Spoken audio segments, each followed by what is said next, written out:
Estamos falando sobre indústria, né, dentro do continente americano, e aí eu já falei na outra aula que a indústria moderna, a indústria que tem uma mão de obra mais qualificada, a indústria que investe mais ali em técnicas mais precisas e que adiciona mais tecnologia, são as indústrias dentro da América anglo-saxônica. Isso é um fato. Mas vocês vão ver que alguns países da América Latina, como, por exemplo, Brasil, México e Argentina, são países que detêm aí um grande parque industrial também, né, e se destacam em alguns setores. Não é como nos Estados Unidos do Canadá, né, nas indústrias dos Estados Unidos do Canadá, mas conseguem se destacar em alguns setores industriais, sim, certo?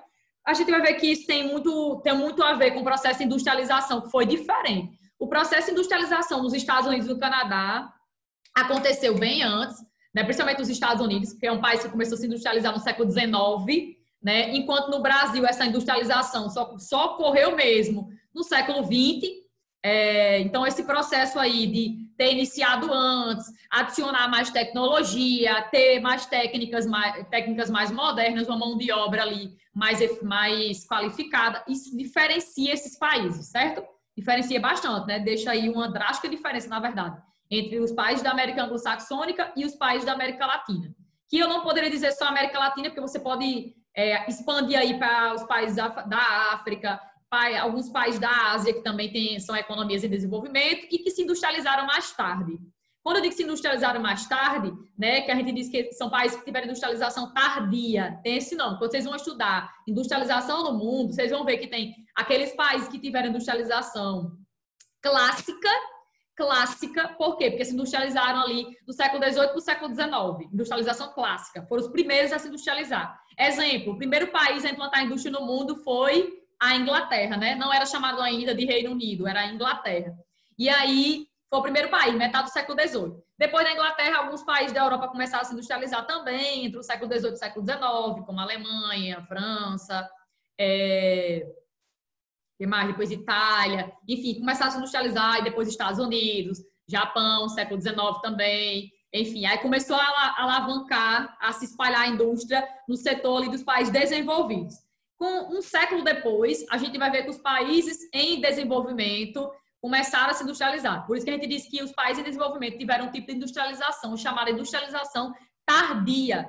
Por que tardia? Porque foi praticamente um século depois do que os primeiros países, que são os desenvolvidos. Por isso que a industrialização é caracterizada como tardia. O nosso país, o Brasil, tem uma industrialização do tipo tardia, né? E todos os outros da América Latina também, todos são tardios, certo?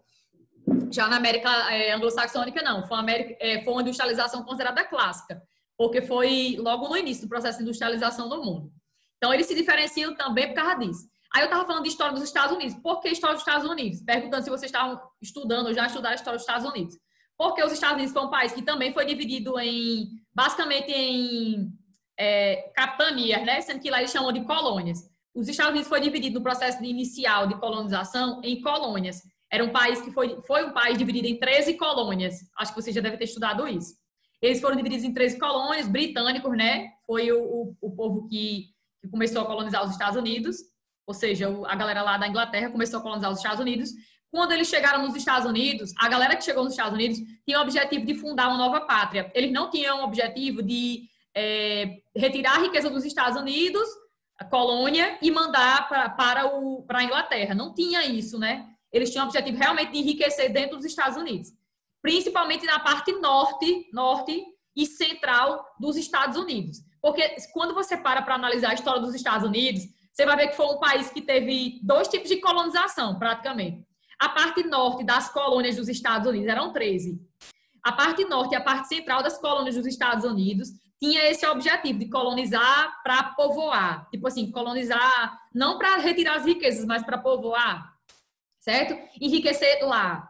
Enquanto a parte sul das colônias dos Estados Unidos eram colônias muito, como é que eu posso dizer? Colônias que tinham um objetivo exploratório, né? Por isso que eu digo que os Estados Unidos teve 2 tipos de colonização. Na parte norte e central foi uma colonização de povoamento, enquanto a parte sul das colônias do sul era o tipo de exploração, ou seja, colonização para exploração. E eles tiveram dentro da parte sul trabalho escravo, um trabalho muito parecido com o que ocorreu no Brasil, implantando aí o sistema de plantations também, né? Grandes propriedades monocultoras. Se produzia para... Grande parte do que se produzia na parte sul era enviado para a Inglaterra. Então, eles tinham um sistema de exploração na parte sul.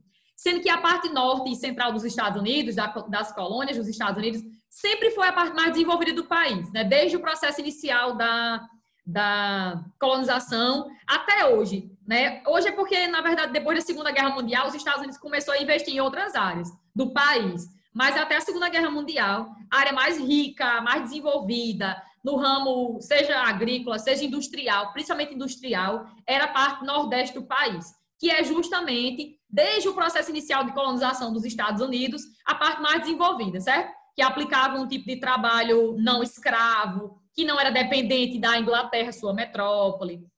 Enfim, não tinha esse sistema de dependência quando a gente vai encontrar na parte sul. É tanto que a gente vai ver que a parte sul dos Estados Unidos, por utilizar o trabalho escravista, né, durante muito tempo, as colônias do sul, elas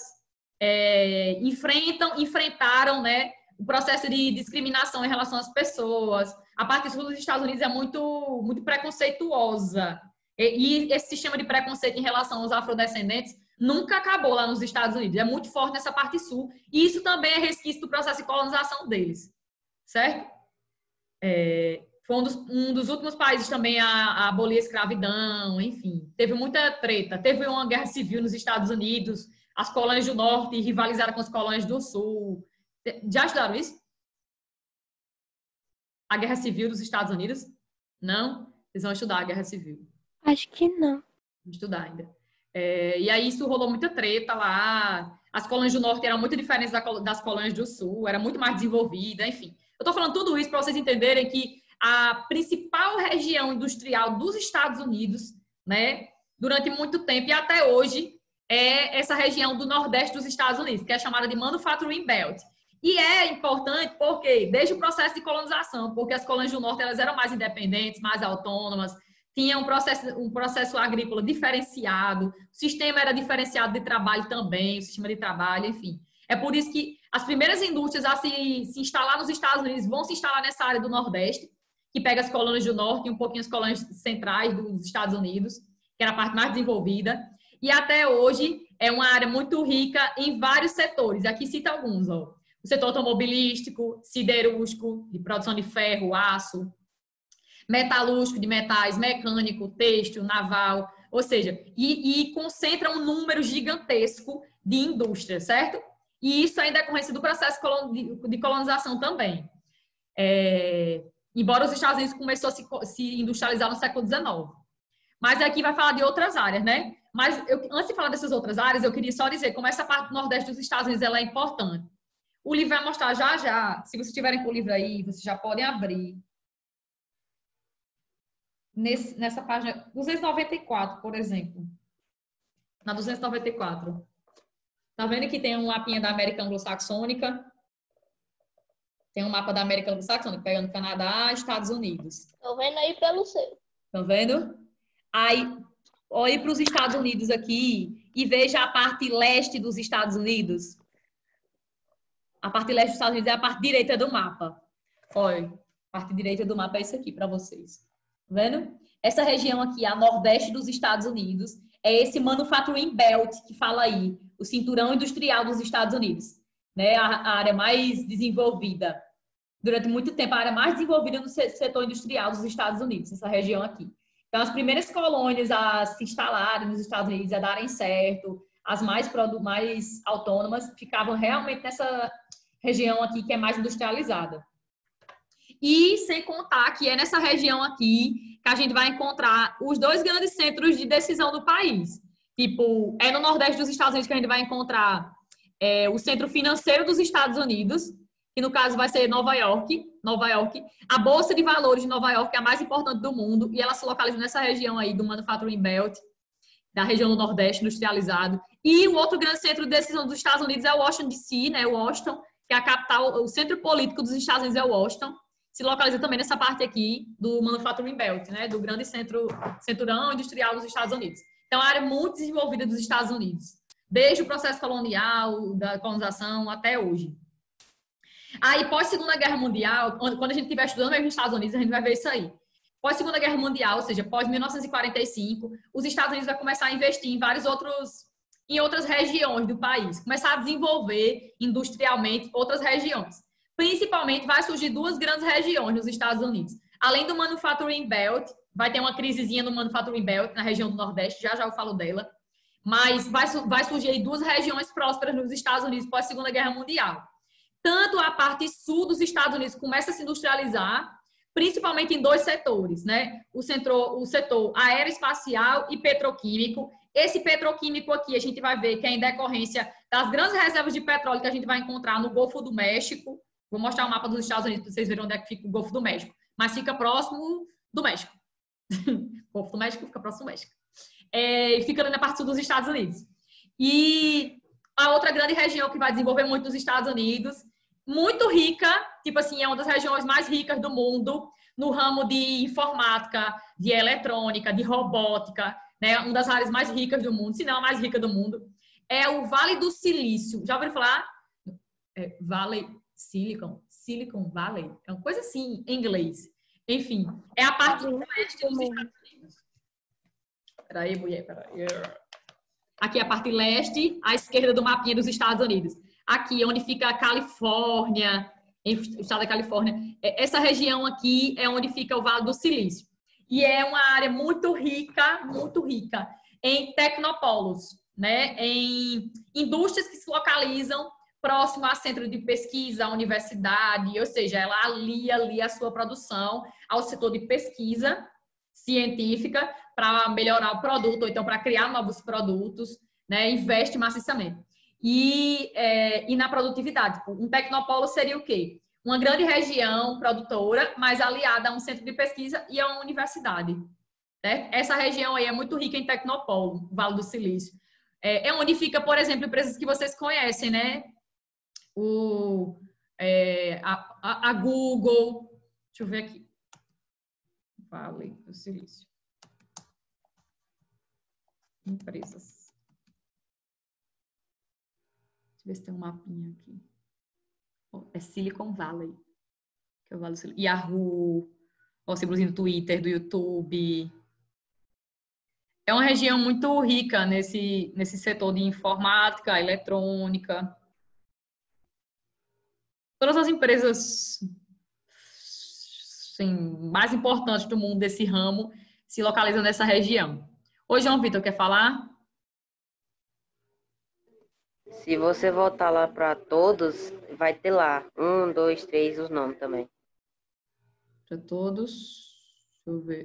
Tem aqui, verdade. Nem tinha, passei direto. Né? Olha aí algumas empresas que a gente encontra no Vale do Silício. Google, Intel, enfim, Apple, Yahoo, Facebook, Twitter, Netflix. Essa região do Vale do Silício é assim, a região mais importante assim, desse ramo de informática do mundo, né? Do mundo. São as empresas que mais lucram nesse setor de comunicação, telecomunicação, de informática, no mundo todo. De entretenimento, né? Netflix bombou aí do nada. Enfim, eu acho que deve ser uma das maiores empresas já desse setor de entretenimento no mundo. Fica concorrendo com a Amazon, né? Amazon Prime, concorrendo com outras gigantes aí do setor, mas ela é a que mais possui adeptos. Cadê? Então, essa região, nos Estados Unidos, pós-Segunda Guerra Mundial, surgiu o Sun Belt, que é o cinturão do Sol. O Sun Belt fica, sabe onde? É tipo assim, nos Estados Unidos, quando existe uma grande concentração, seja de indústria, seja de um tipo de agricultura ou tipo de pecuária, eles chamam de Sun, eles chamam de Sun, não, desculpa, eles chamam de Belts, que são os cinturões. Tipo assim, existe o cinturão, o cinturão do trigo, existe o cinturão do algodão, o cinturão não sei o quê. Tudo que onde a gente vai encontrar uma grande produtividade nos Estados Unidos, em algum setor, eles chamam de cinturão, eles chamam de belts. Aqui é o belt não sei de quê, aqui é o belt não sei o quê. Vocês vão ver lá na frente, falando de agricultura dos Estados Unidos. Tudo eles chamam de belts. Aí, tipo, o Sun Belt é uma região industrial dos Estados Unidos chamado Cinturão do Sol, que se desenvolveu na parte sul dos Estados Unidos. Enquanto o Vale do Silício é uma região de grandes tecnopolos, de grandes empresas transnacionais, nesses ramos aí de informática, tecnologia de ponta, né, robótica, que se desenvolveu na parte oeste dos Estados Unidos. Oeste. Então, pós Segunda Guerra Mundial, surgiram essas duas outras grandes regiões. O sul, que é o chamado Sun Belt, e a parte oeste dos Estados Unidos, que é chamada do Vale do Silício. No Brasil, a gente tem uma regiãozinha aqui que a gente chama de Vale do Silício Brasileiro, que fica ao redor de São Paulo, pegando algumas cidades, como Campinas. Campinas é uma das cidades que é considerada o Vale do Silício Brasileiro, porque é uma região muito que vem se desenvolvendo nesse setor de informática, de eletrônica. E aqui fala do Canadá, o bichinho do Canadá. Tá vendo? O Canadá deixa um parágrafozinho pro bichinho, ele fala dos Estados Unidos, do outro lado vai falar dos Estados Unidos de novo, e deixou esse parágrafo para falar do Canadá. O Canadá, a gente vai ver o pobre do Canadá. Colocaram um tema do livro para o Canadá. Pode olhar aqui a próxima unidade. Tema 1 é sobre os Estados Unidos, tema 2 é Estados Unidos, tema 3 Estados Unidos, o tema 4, 2 páginas, o bichinho do Canadá, certo? Embora seja um país desenvolvido, é um país desenvolvido, mas é um país que tem um setor industrial muito dependente dos Estados Unidos. É por isso que eu acho que o livro se dedica mais aos Estados Unidos. E sem contar que os Estados Unidos é a maior economia do mundo. Também é por causa disso aí. Mas, enfim, aqui está dizendo, olha, uma das regiões mais importantes do Canadá é a cidade de Ontário, e a província de Ontário, e de Quebec, que são grandes centros industriais. A siderurgia é um dos setores mais importantes do país. Mas não é só por isso aí que o Canadá se destaca, não, viu? Siderurgia é ferro, aço. Esse país também se destaca em outros setores industriais, no setor também de extração, mineral, vegetal. É o país que mais produz papel e celulose do mundo, é o Canadá. Enfim, mas tem uma indústria muito dependente dos Estados Unidos, setor comercial muito dependente dos Estados Unidos. E aqui, ó, Estados Unidos de novo, Estados Unidos, falando do Canadá assim muito por cima. Estados Unidos, sim, aí fala dessa questão de investimento. Isso é verdade. Estados Unidos e Canadá são os países que mais investem dentro da América no setor de orçamento para pesquisa, educação de qualidade, acessível a todos, e formação profissional, especialização do profissional. Isso é verdade. E isso faz com que eles sejam muito, tenham aí uma mão de obra muito qualificada, né? Muito bem desenvolvida. Eita, 19%, 27 minutos. Mas vai dar certo. Chega a tela, deu uma pausa aqui. Peraí, deixa eu botar logo isso para carregar. Senão, para na metade da aula.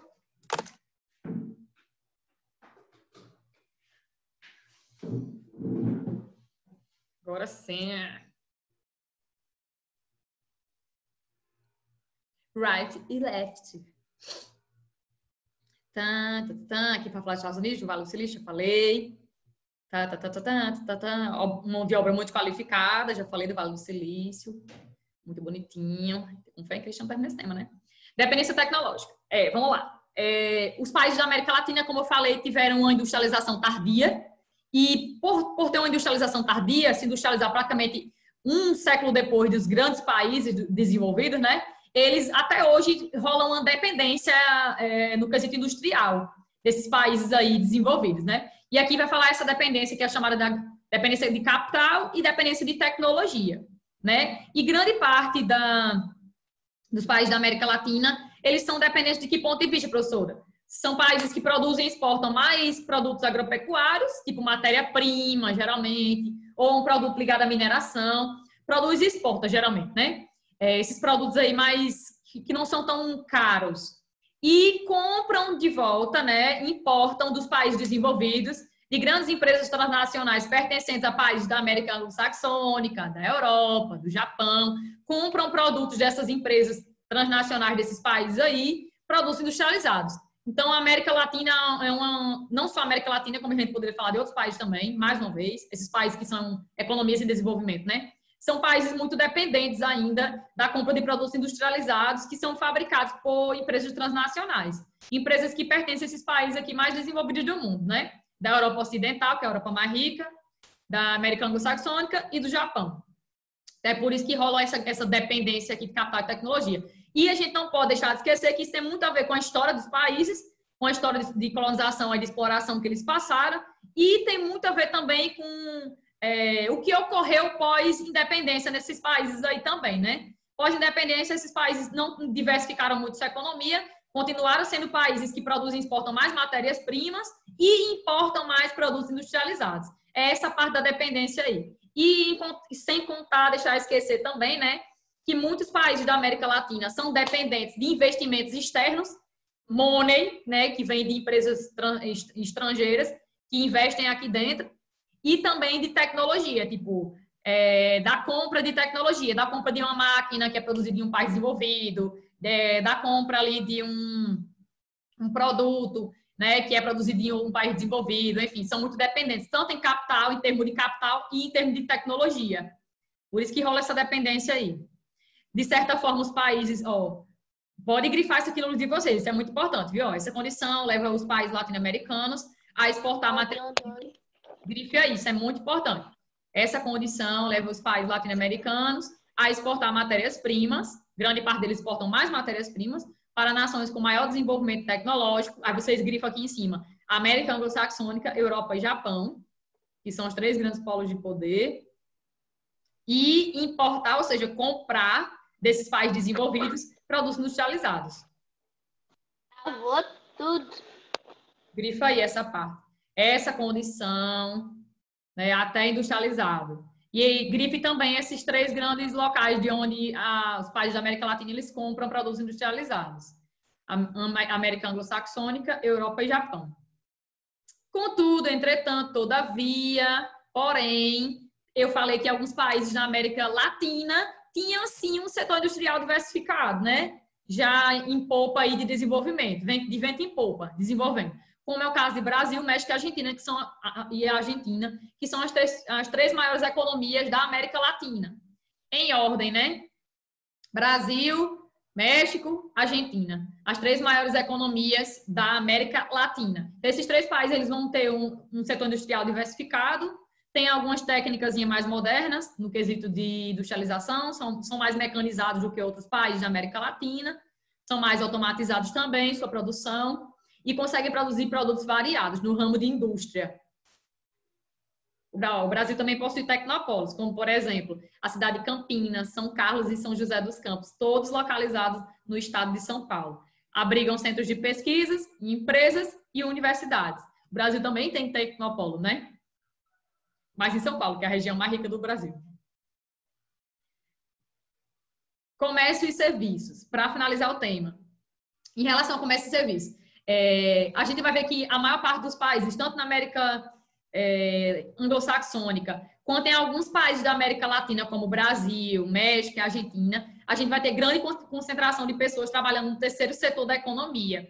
Não sei se vocês sabem o que é isso aí, mas eu espero que sim. O primeiro setor da economia é o setor de agricultura, pecuária e extrativismo, mineral e vegetal, certo? O segundo setor da economia é o setor de indústria, todo mundo que trabalha na indústria. E o terceiro setor da economia é o setor de comércio e serviços. Comércio e serviços. Prestação de serviço. Tipo, Ana Beatriz, ela está prestando um serviço agora. Eu trabalho no terceiro setor, porque eu estou prestando serviço relacionado à educação. Então, eu trabalho no terceiro setor. Assim como todos os outros professores de vocês, a coordenadora, o supervisor, enfim, todo mundo está trabalhando no terceiro setor, certo? Prestando um serviço. Então, aqui vai dizer o seguinte: a partir da década de 1970, final do século XX, século passado, o desenvolvimento e a implantação de novas tecnologias na indústria, além da concentração de terra, que rola muito na América Latina, concentração de terra, principalmente no nosso país, e da modernização do campo, tudo isso, esses fatores, favoreceram a urbanização, ou seja, a entrada maciça de pessoas nas zonas urbanas, né? Se o campo se modernizou, se existe muita concentração de terra nas mãos de poucas pessoas, a galera vai para onde? Vai para a zona urbana, né? O que sobrou aí? Vai para a zona urbana. Então, ó, esse processo de surgimento de indústria na zona urbana, concentração de terra e modernização do campo, da atividade produtiva no campo, favoreceu a urbanização, ou seja, o aumento populacional maior na zona urbana do que na zona rural. População, né? Urbanização, quando eu falo de urbanização, eu estou falando de crescimento populacional maior na zona urbana do que na zona rural. Então, ó, tudo isso favoreceu a urbanização e o crescimento do setor terciário. Aí preste atenção. Muita gente começou a trabalhar no setor de comércio e serviços a partir do final do século XX, justamente pelo fato de que houve essa modernização no campo, implantação de muito maquinário, não precisa de muita gente para trabalhar, sem contar que existe uma grande concentração de terras nesses países mais pobres, né? E a indústria surgiu justamente nas zonas urbanas, né? Surge nas zonas urbanas. Então, demanda aí muita gente para as zonas urbanas. Passando a trabalhar no terceiro setor, que é o setor de comércio e serviço. Já que a indústria também é muito mecanizada, né? Então, também não precisa muita gente. A mão de obra dispensada dos setores primário e secundário migrou para o comércio para a prestação de serviços. Atualmente, o setor de terciário, comércio e serviços, pode anotar aí, viu? O setor terciário que constitui, bota aí, comércio e serviço. Compõe parte expressiva da economia de países desenvolvidos e também de países em desenvolvimento. Grande parte das pessoas economicamente ativas que estão trabalhando, tanto em países desenvolvidos quanto em países em desenvolvimento, trabalham no terceiro setor da economia. Isso acontece no Brasil, né? Grande parte das pessoas no Brasil trabalham no terceiro setor, é o de prestando algum serviço e também trabalhando em atividade comercial. Nos países mais industrializados do continente americano, o crescimento da produção industrial foi promovido, beneficiado pela utilização de novas tecnologias, enquanto o crescimento do comércio e dos serviços teve a base na incorporação de mão de obra, no primeiro momento.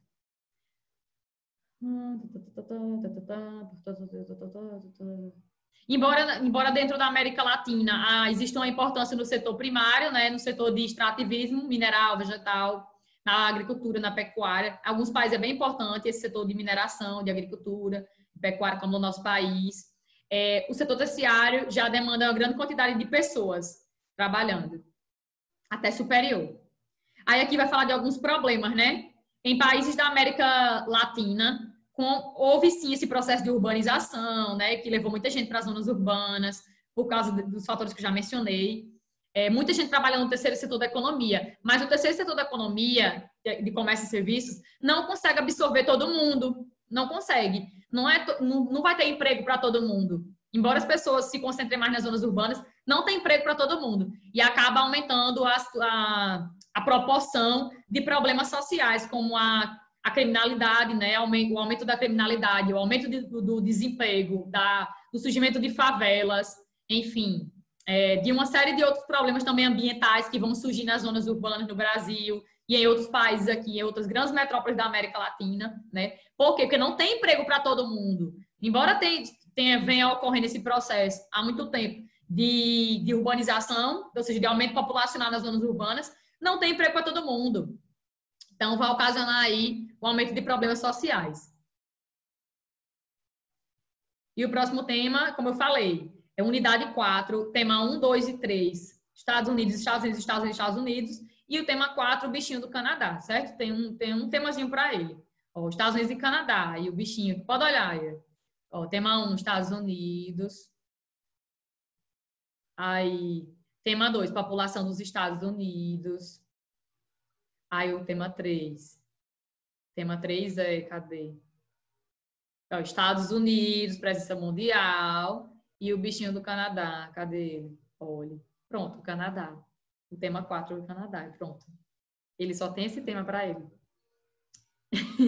Aí agora, vamos lá no SFB Plus.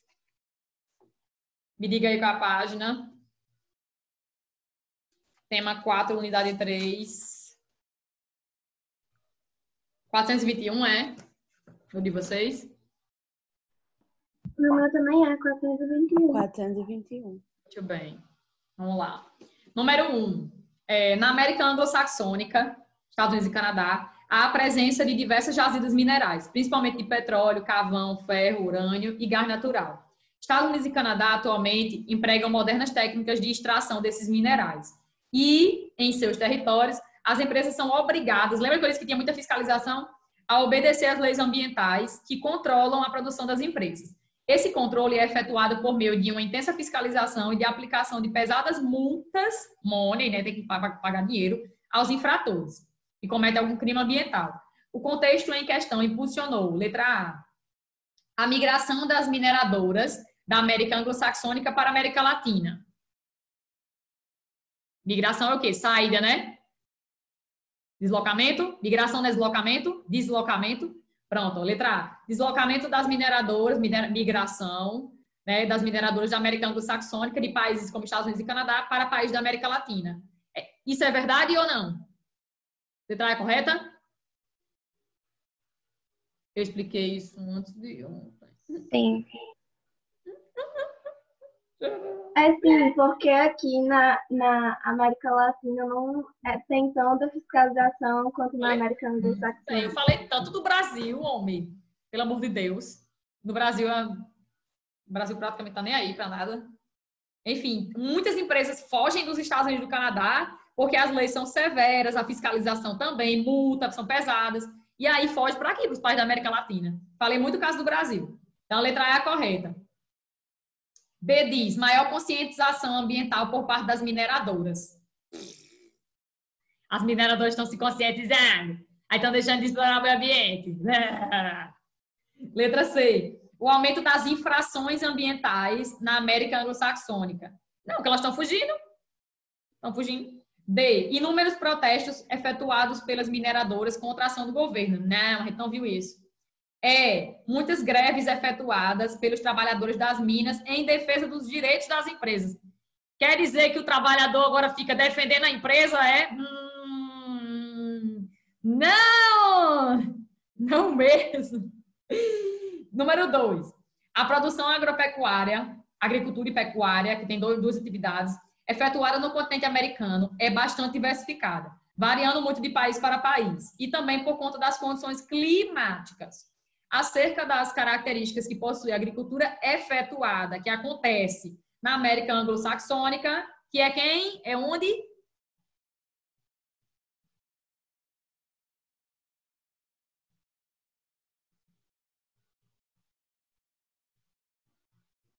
Clara tá tentando falar, mas tá desligado seu áudio, Clara.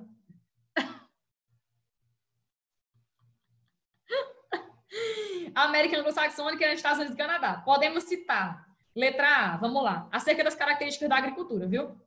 Letra A, o baixo grau de mecanização. Certo ou errado?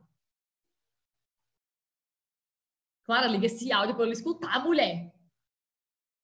B, a grande quantidade de trabalhadores rurais da América Anglo-Saxônica. Não. C, que é uma das mais desenvolvidas do mundo. The world. Yes! D, a baixa produtividade. Not! Na verdade, é a alta produtividade. Letra E, a aplicação de técnicas agrícolas bastante tradicionais. Tradicional é arcaico. Not! São muito modernas. Prontinho, terminamos isso aí. É a letra C, né? É a letra C, exatamente.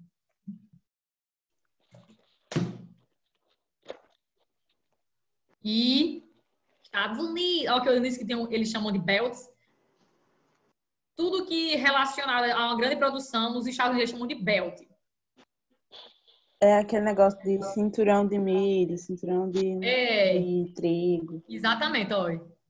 Por exemplo, o Sunbelt é o cinturão do sol, que é a área industrial, né? Que fica, né, na região do sul dos Estados Unidos. Mas em relação à agricultura, eles também chamam de belt, ó. O wheat belt, o cinturão do trigo, é corn belt, o cinturão do milho. Aí tem um do laticínio, dairy belt, dos laticínios. Todo mundo eles chamam de belt, que é o cinturão. É onde tem maior concentração daquele tipo de atividade. Eu falei isso, né? Muito bem. Arrasou. Para terminar, faltam 3 minutos e 40 segundos. Os Estados Unidos, esse paizinho aqui, ó, ele é o terceiro maior país do mundo em extensão territorial, em tamanho, né? Em tamanho do país. Eles têm, só perde para o território da... Eu disse terceiro, foi? Primeiro é Rússia, aí depois vem para o Canadá. Não, tô doida. É o quarto maior país do mundo. É o quarto. Quer ver? Deixa eu mostrar aqui no IBGE. Ó. O maior país do mundo é esse aqui, porque faz um zigue-zague no mapa do mundo. Eu tava fazendo um zigue-zague na cabeça e deu errado. Ó, o maior país do mundo é a Rússia, em extensão territorial, certo? É a Rússia, que é um país que tem território em 2 continentes. É chamado de transcontinental, né? Porque uma parte da Rússia está na Europa e a maior parte da Rússia está na Ásia. Mas é o maior país do mundo.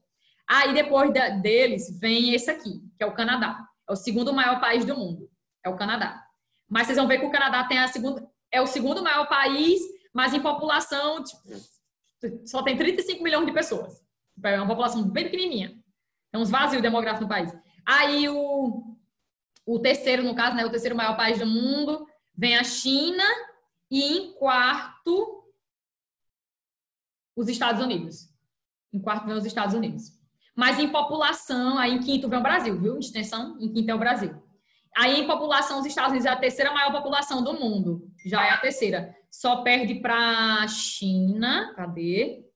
Só perde para a China, que é a maior, e a Índia, exatamente. E a Índia, que é a segunda maior população do mundo. É a terceira, os Estados Unidos. Tem mais de 320 milhões de pessoas morando nos Estados Unidos. Embora a gente vai ver que o crescimento vegetativo, lembra? Natalidade menos mortalidade. O crescimento vegetativo da população dos Estados Unidos é um crescimento muito baixo. Muito baixo. O que salva o crescimento populacional nos Estados Unidos é a quantidade de imigrantes que eles têm, que eles recebem.